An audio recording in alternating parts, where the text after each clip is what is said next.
Caitlin Clark makes All-Star mention in Unfiltered reaction to win over Dallas.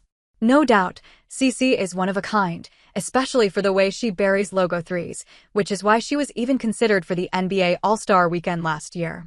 But remember what she did? She chose not to compete against NBA counterparts, all because she wanted her three-point contest debut to be with the WNBA in Indianapolis. Well, the time has finally come around, as it is a mere 6 days to go for the WNBA All-Star Game taking place for the first time in Indiana, and CC's excitement? She herself explains it better.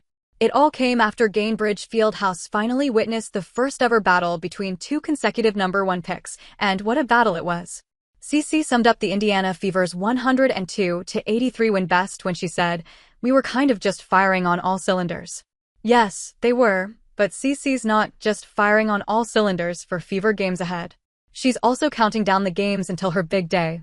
So, when the Fever squad headed into the locker room and every player was asked to share their thoughts on the game, everyone reflected, except CC, who let her energy shine through as she shared, 2 in a row, 2 more to go till All-Star, let's go. Yep, that's what she said. And it sounded like she was already confident about the next 2 games, against the New York Liberty and the Connecticut Sun, after back-to-back wins over the Wings and Atlanta. All because she's feeling good these days, as she is all hyped up for the All-Star game. Manifestation or confidence? Maybe both. And it all makes sense, as the Fever, currently tied at the #7 spot alongside the Washington Mystics with a .524 win percentage, will be facing 2 teams they have built an upper hand against in the past. On paper, it looks like a win-win, so what she needs to focus on is being an All-Star captain and her newly drafted team. Also, let's not forget, it hasn't been smooth sailing for CC lately, especially with her cold shooting streak. She's currently shooting just 37.6% from the field and 28.9% from beyond the arc, a noticeable drop from last year. And among the 28 players taking at least 10 shots per game, Clark ranks 46th in field goal percentage. Well, that's a major concern, especially with just 6 days left until the 2025 WNBA All-Star Weekend. While Sabrina Ionescu has already confirmed her participation in the three-point contest, all eyes are now on CC, with projections suggesting she might be next in line to join. It makes perfect sense, after all, the event is set to take place on her home court in Indianapolis. But if you think winning will be a breeze for the sophomore known for her logo threes, think again, as CC currently doesn't rank among the top 5 sharpshooters in the league. After all, as it unfolded in 2023, the competition takes place in 2 rounds, with only the top 3 finishers advancing to the second round. So, despite her star power and massive fan following, she could fall short if her shooting doesn't improve, and the next 2 games should give us a sneak peek into things.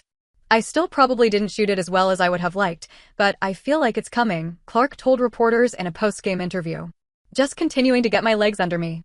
Like I said pre-game, I feel like I'm a couple of shots away from having a really good game. But I thought my playmaking was really good, so there wasn't really a reason for me to shoot that much." Well, she wasn't wrong, as in front of a sold-out crowd at Gainbridge Fieldhouse, the Fever proved that Clark isn't the only face of this new WNBA era, but she's definitely a major part of it.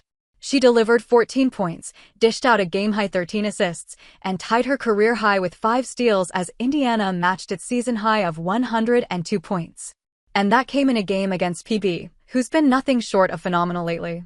"She just plays way older than she is," Clark said of fellow 23-year-old Bukers. "She's confident. She's smooth. She just does everything at a high level. Can score from all 3 levels, and that's how she's always played. And that's obviously translated really well. Everybody knew that it would. And yes, smooth she is, as she put up 21 points on 9 of 15 shooting, marking her 8th 20-point game in just 17 WNBA appearances. She also added 4 rebounds and 4 assists. Stat-wise, Bukers might have outshone Clark, but it was the Fever squad that came together for the win. But Paige Bueckers and Caitlin Clark's battles are far from over, as Clark steps into a leadership role for the All-Star game. That said, should Clark have chosen Bueckers? Was snubbing PB good or bad for Team Caitlin Clark? No doubt, Caitlin Clark had the chance to include Paige Bueckers on her team, as she was one of the captains selecting the roster. But she didn't, because she knew that adding both Sabrina Ionescu and Paige Bueckers to the starting lineup wouldn't work in Team Caitlin CL.